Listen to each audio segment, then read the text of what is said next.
My name is Liliana Villavilla. I work for the Center for Civil and Political Rights, and today we have with us the Vice Chair of the UN Human Rights Committee, Professor O'Flaherty. Hello, good morning. I wanted to ask you, after the review, after the session of Maldives before the UN Human Rights Committee, your perception, your first perception of how the dialogue unfolded, and what were the key issues during this dialogue?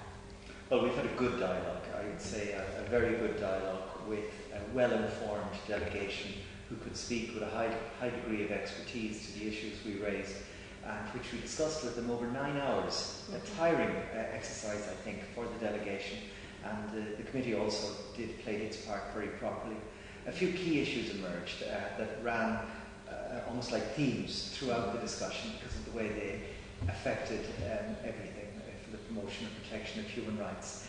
Just by way of example, one of those has to do with the implications for human rights protection of the status of Islam in the Constitution, whereby an Islamic consideration can be invoked to overcome the various human rights dimensions in the Constitution. Another related concern has to do with the Maldives reservation with regard to the religious freedom right that's contained in the Covenant on Civil and Political Rights. That's one theme that popped up in many different contexts. Another theme that ran through our discussion had to do with concerns around the capacity of the judiciary to deliver what it's required to provide for any healthy democratic society. And there was a lot of discussion about the need to strengthen the skill set of the judiciary, to copper fasten its independence and its accountability, and to also raise the level of the gender balance of the judiciary, at least at the higher levels. We were very glad to hear that a woman has been appointed to the High Court. This is great, but obviously we'd like to see more progress there. Again, just by way of example of another theme that ran through our discussion, and that had to do with the fact that there's quite a lot of seemingly good progressive legislation moving through Parliament, but not yet enacted. There's a prisons and parole bill, a legal aid bill, a number of other important pieces of legislation, administration of criminal justice, and so forth, which will undoubtedly bring benefits for the protection of human rights in the Maldives, but it's difficult to tell how soon they'll emerge as adopted legislation, and that's obviously a matter of concern. And could you perhaps enlighten, since so many people are watching this webcast, what would happen after this session so that everybody knows what are the next steps? Sure. Well, the most immediate next step is that if the government wishes, it can provide further written information within the next 48 hours, or I think maybe 72 hours, but very soon indeed.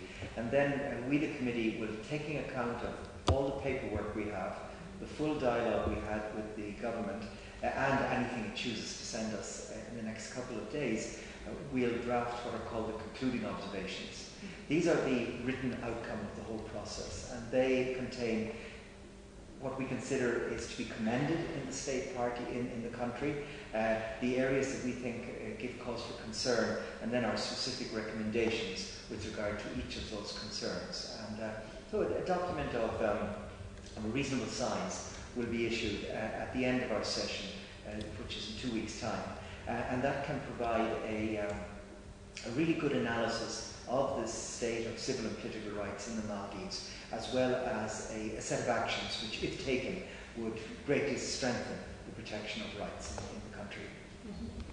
And is there a system for the UN Human Rights Committee to actually follow up on those concluding observations? Yes, there is. There needs to be, because although we see the reporting exercise, the reporting process, what people will have watched over the last 2 days, as part of a cycle. And the cycle begins with the submission of your report, and it ends, or it comes to a new cycle, with the submission of your next report. And it's all integrated. And so we take follow-up very seriously indeed. In the first place, when our concluding observations and our recommendations issue in a couple of weeks' time, within those there will be indicated 3 or maybe 4 areas where urgent attention is needed within the next year. And one of the members of the committee will maintain contact with the government of the Maldives to assess the extent to which those 4 actions are being taken by the state.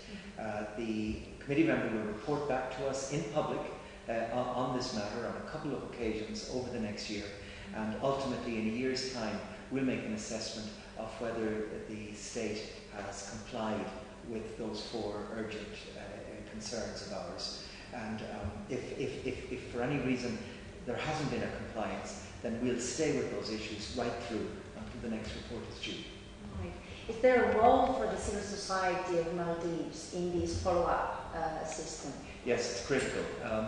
In the first place, civil society has an enormously important role in helping make society, making the community aware of what's gone on here in Geneva.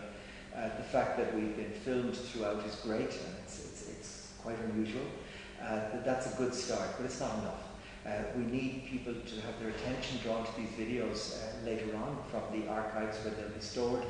We also need an awareness of the concluding observations and the recommendations. And then we need groups in society calling for improvements in human rights to use our recommendations as a foundation or as a platform on which to make their case. And that's a general, but critically important role. Another one is a very specific one of the value of NGOs getting information to us about the extent to which those 4 priority issues are being dealt with by the Maldives. Now, I don't know what those 4 issues are yet. We have to discuss that in the committee, but it's really important that people interested in promoting and protecting human rights in the country look for them, find them, and then monitor government progress against them and let us know what they find. Okay, well, thank you very much, Professor Flaherty, and we look forward to see those concluding observations on Maldives. Thank you.